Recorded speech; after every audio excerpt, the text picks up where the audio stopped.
जय श्री कृष्ण।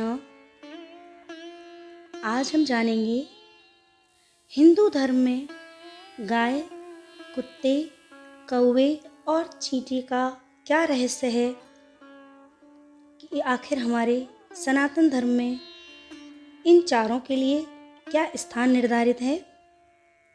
इसके बारे में आज हम वर्णन करेंगे।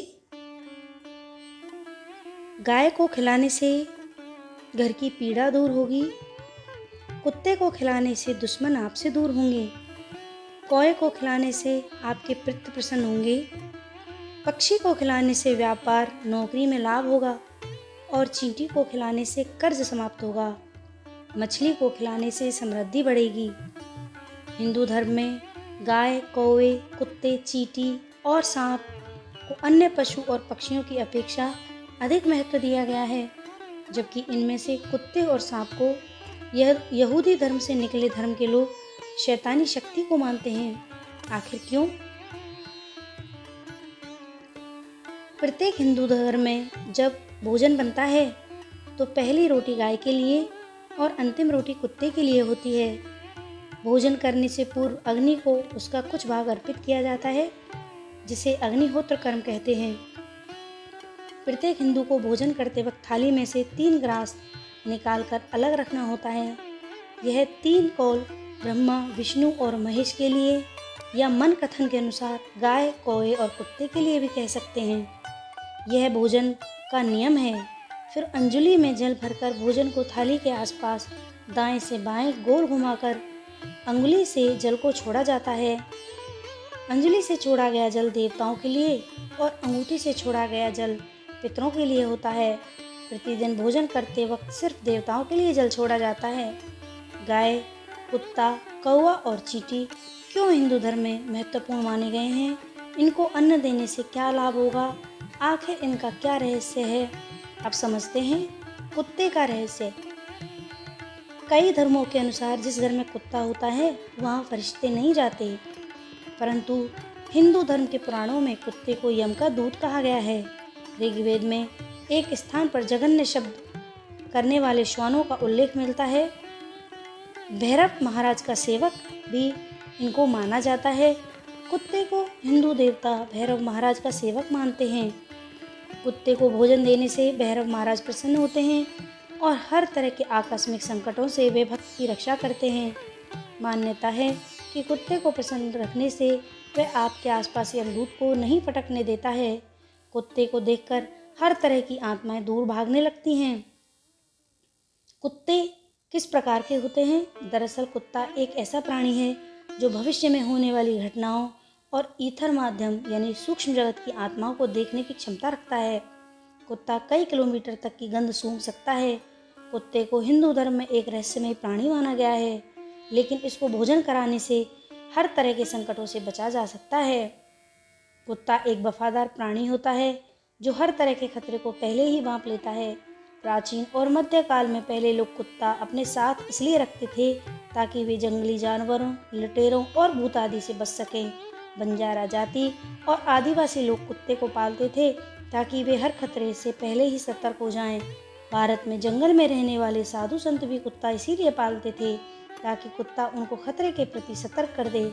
आजकल लोग घर में कुत्ता इसलिए पालते हैं कि वह उनके घर की चोरों से रक्षा कर सके, लेकिन कुत्ता पालना खतरनाक भी हो सकता है और फायदेमंद भी। इसलिए कुत्ता पालने से पहले किसी धर्मज्ञ और लाल किताब के विशेष सलाहकार से सलाह जरूर लें। कुत्ता आपको राजा से रंक और राजा से रंक भी बना सकता है और रंक से राजा भी बना सकता है। कुत्ते से जुड़े शकुन और अपशकुन क्या हैं? कुत्ते के भौंकने और रोने को अपशकुन माना जाता है।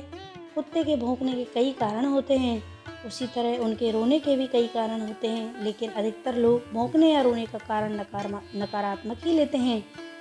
अपशकुन शास्त्र के अनुसार श्वान का ग्रह के चारों ओर घूमते हुए क्रंदन करना अपशकुन या अद्भुत घटना कहा गया है और इसे इंद्र से संबंधित भय माना गया है। सूत्र ग्रंथों में भी श्वान को अपवित्र माना गया है। इसके स्पर्श व दृष्टि से भोजन अपवित्र हो जाता है। इस धारणा का कारण भी श्वान का यम से संबंधित होना है। शुभ कार्य के समय यदि कुत्ता मार्ग रोकता है तो विषमता और अनिश्चय प्रकट होते हैं। कुत्ते को प्रतिदिन भोजन देने से वहाँ जहाँ दुश्मनों का भय मिट जाता है वही व्यक्ति निडर हो जाता है। अंत में कुत्ते के बारे में एक बात और, वह यह है कि कुत्ता पालने से लक्ष्मी आती है और कुत्ता घर के रोगी सदस्य को बीमारी अपने ऊपर ले लेता है। यदि संतान को प्राप्ति नहीं हो रही हो तो काले कुत्ते को पालने से संतान की प्राप्ति होती है। ज्योतिषी के अनुसार केतु का प्रतीक है कुत्ता। कुत्ता पालने से, कुत्ते की सेवा करने से केतु का अशुभ प्रभाव समाप्त हो जाता है। पितृपक्ष में कुत्तों को मीठी रोटी खिलानी चाहिए। अब जानते हैं कौवे का रहस्य। कौवे को अतिथि आगमन का सूचक और पितरों का आश्रय स्थल माना जाता है। पुराणों की एक कथा के अनुसार इस पक्षी ने अमृत का स्वाद चख लिया था, इसलिए मान्यता के अनुसार इस पक्षी की कभी स्वाभाविक मृत्यु नहीं होती। कोई बीमारी एवं वृद्धावस्था से इसकी मौत नहीं होती है। इसकी आकस्मिक रूप से मृत्यु होती है।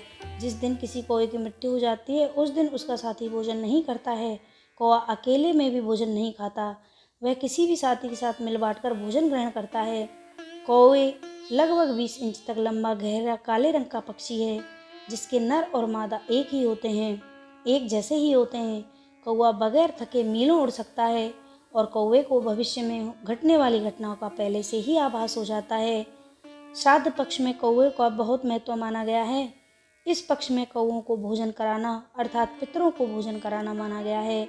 शास्त्रों के अनुसार कोई भी क्षमतावान आत्मा कौवे के शरीर में स्थित होकर विचरण कर सकती है। भादों महीने के 16 दिन कौवे को हर घर की छत का मेहमान बनता है। ये 16 दिन श्राद्ध के पक्ष के दिन माने जाते हैं। इन दिनों कौवे को खाना खिलाकर एवं पीपल को पानी पिलाकर पितरों को तृप्त किया जाता है। विष्णु पुराण में श्राद्ध पक्ष में भक्ति और विनम्रता से यथाशक्ति भोजन कराने की बात कही गई है। कौवे को पितरों का प्रतीक मानकर श्राद्ध पक्ष के 16 दिनों तक भोजन कराया जाता है। माना जाता है कि कौवे के रूप में हमारे पूर्वज ही भोजन करते हैं। कौवे को भोजन कराने से सभी तरह का पितृ और काल सर्प दोष दूर होता है। कौवे के शगुन और अपशकुन क्या हैं? शनि को प्रसन्न करना हो तो कौवों को भोजन कराना चाहिए। घर की मुंडेर पर कौवा बोले तो मेहमान जरूर आते हैं। कौवा घर की उत्तर दिशा में बोले तो घर में लक्ष्मी आती है। पश्चिम में बोले तो मेहमान आते हैं।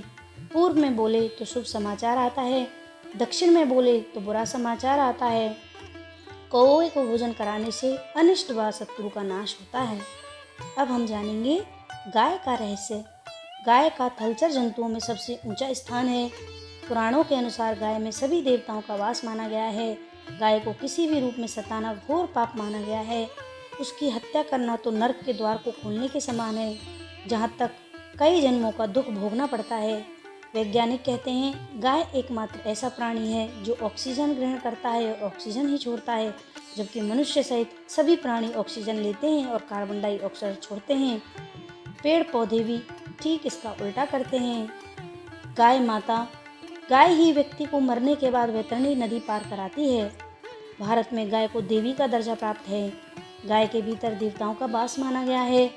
दिवाली के दूसरे दिन गोवर्धन पूजा के अवसर पर गायों की विशेष पूजा की जाती है। उनका मोर पंखों आदि से श्रृंगार किया जाता है। अथर्ववेद के अनुसार धेनु सादानाम रयीनाम अर्थात गाय समृद्धि का मूल स्रोत है। गाय समृद्धि व प्रचुरता की द्योतक है। वह सृष्टि के संपूर्ण पोषण का स्रोत है। वह जननी है। गाय के दूध से कई तरीके के उत्पाद बनते हैं। गोबर से ईंधन व खाद मिलती है। इसके मूत्र से दवाएं व उर्वरक बनते हैं। गाय का रहस्य क्या है?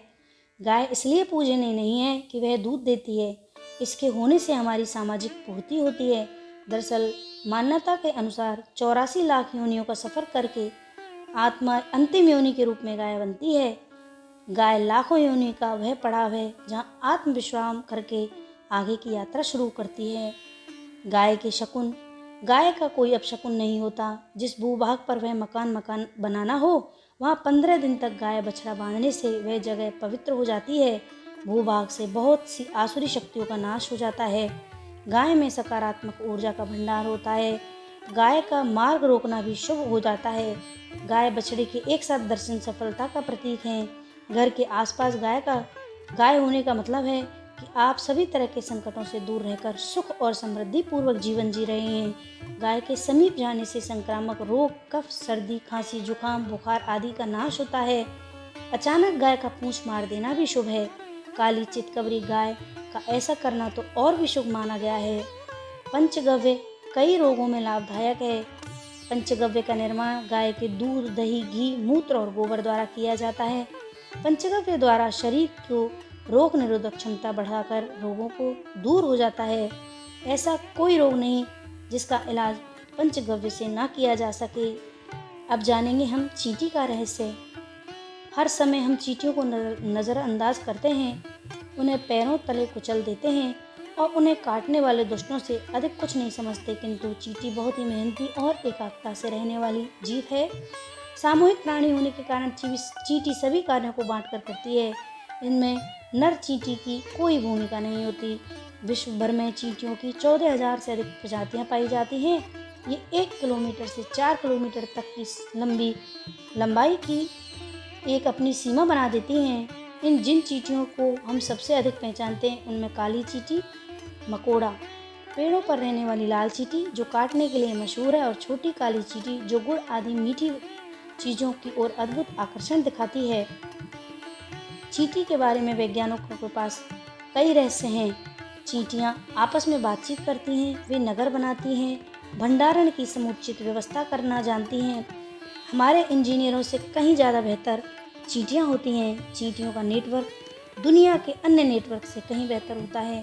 ये मिलकर एक पहाड़ को काटने की क्षमता रखती हैं। चींटियाँ शहर को स्वच्छ रखने में महत्वपूर्ण योगदान देती हैं।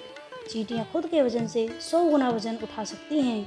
मानव को चींटियों से बहुत कुछ सीखने की आवश्यकता है। चींटियों का मुख्य कार्य वृक्ष तथा झाड़ी आदि के आसपास मरे हुए छोटे छोटे जीवों को खाकर उन्हें समाप्त करना है। गंदगी को दूर करना, उनके द्वारा हो सकने वाली बीमारियों के भय के कारण को खत्म करना है। यह कार्य इतना सूक्ष्म है कि इसे और कोई प्राणी नहीं कर सकता। चींटियों का भोजन चींटियाँ दो प्रकार की होती हैं, लाल और काली। इनमें से लाल को अशुभ और काली को शुभ माना गया है। दोनों ही चींटियों को आटा डालने की परंपरा प्राचीन काल से विद्यमान है। चींटियों को शक्कर मिला आटा डालने से व्यक्ति हर तरह के बंधन से मुक्त हो जाता है।